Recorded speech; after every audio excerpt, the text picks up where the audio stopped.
കാനാടിക്കാവ് ശ്രീ വിഷ്ണുമായ സ്വാമി ക്ഷേത്രത്തിലെ പ്രസിദ്ധമായ തിറവെള്ളാട്ട് മഹോത്സവം ജനുവരി 4 ഞായറാഴ്ച രാവിലെ 10 മുതൽ തിറവെള്ളാട്ട് മഹോത്സവത്തിന്റെ ആചാരാനുഷ്ഠാനങ്ങളിൽ അതിപ്രധാനമായ രൂപക്കളം തൊഴൽ മഠാധിപതി ബ്രഹ്മശ്രീ ഡോക്ടർ വിഷ്ണു ഭാരതീയ സ്വാമിയുടെ മുഖ്യ കാർമ്മികത്വത്തിൽ നടത്തപ്പെടുന്നു.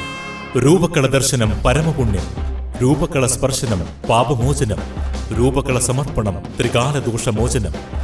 ഈ ധന്യമായ ഭക്തിസാന്ദ്രമായ ചടങ്ങുകളിൽ പങ്കെടുത്ത് ഭഗവാൻ വിഷ്ണുമായ സ്വാമിയുടെ അനുഗ്രഹം നേടുന്നതിന് പെരിങ്ങോട്ടുകര കാനാടിക്കാവ് വിഷ്ണുമായ ക്ഷേത്ര സന്നിധിയിലേക്ക് ഏവരെയും സാദരം ക്ഷണിക്കുന്നു.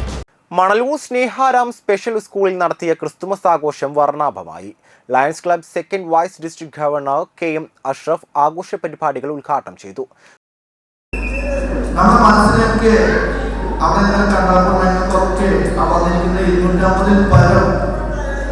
വിധവകളുടെ ആ സംഗമം, ആ ക്രിസ്മസ് സെലിബ്രേഷനോടനുബന്ധിച്ച് സംഘം കാണുമ്പോൾ ഒരു സൈഡിൽ സന്തോഷം നൽകുമ്പോഴും വളരെയധികം വേദന നൽകുന്ന അവസ്ഥയാണ് ഫീൽ ചെയ്യുന്നത്.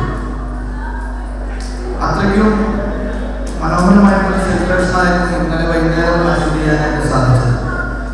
അതിനുശേഷം ലഹരി വിമുക്ത പ്രോഗ്രാം എന്നുള്ള പരിപാടിയും പ്രോഗ്രാമും അവിടെ ഇന്നലെ സംഘടിപ്പിക്കുകയുണ്ടായി.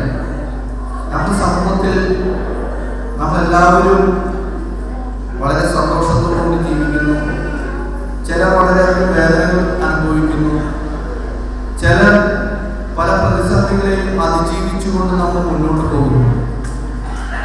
ഇവർക്കൊക്കെ ഒരു താങ്ങും തണലുമായിട്ട് ഒരു പക്ഷേ ഇന്ന് ലോകത്തിലെ ഏറ്റവും കൂടുതൽ സേവന പ്രവർത്തനങ്ങൾക്ക് മുന്നിട്ട് നിൽക്കുന്ന ഒരു ഓർഗനൈസേഷൻ ഉണ്ടെങ്കിൽ, ഐക്യരാഷ്ട്രസഭ പോലും അംഗീകരിച്ചിട്ടുള്ള ഒരു ഓർഗനൈസേഷൻ ഉണ്ടെങ്കിൽ അതെനിക്ക് നിങ്ങളുടെ മുന്നിൽ വളരെ അഭിമാനത്തോടു കൂടി പറയാൻ സാധിക്കും.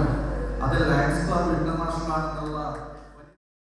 ഫാദർ ജോജു ചിരിയങ്കണ്ടത്ത് ക്രിസ്തുമസ് സന്ദേശം നൽകി. സ്നേഹാരാം PTA പ്രസിഡന്റ് TR ജോയ് അധ്യക്ഷത വഹിച്ചു. തുടർന്ന് സ്നേഹാരാം മണലൂർ എന്ന യൂട്യൂബ് ചാനലിന്റെ പ്രകാശനം കർമ്മവും ചടങ്ങിൽ നിർവഹിച്ചു. മാത്യു ഫ്രാൻസിസ് കാട്ടൂക്കാരൻ, മണലൂർ ഗ്രാമപഞ്ചായത്ത് അംഗം Sukhila Mohan, headmistress sister Fasani, district coordinator Peethambaran Rarambath, MM Dineshan, doctor Antony Thoppil, വെങ്കിടങ്ങൾ Lions club president Rajan Joseph, MPTA president Shapna Raju, assistant headmistress sister Charlotte എന്നിവർ സംസാരിച്ചു.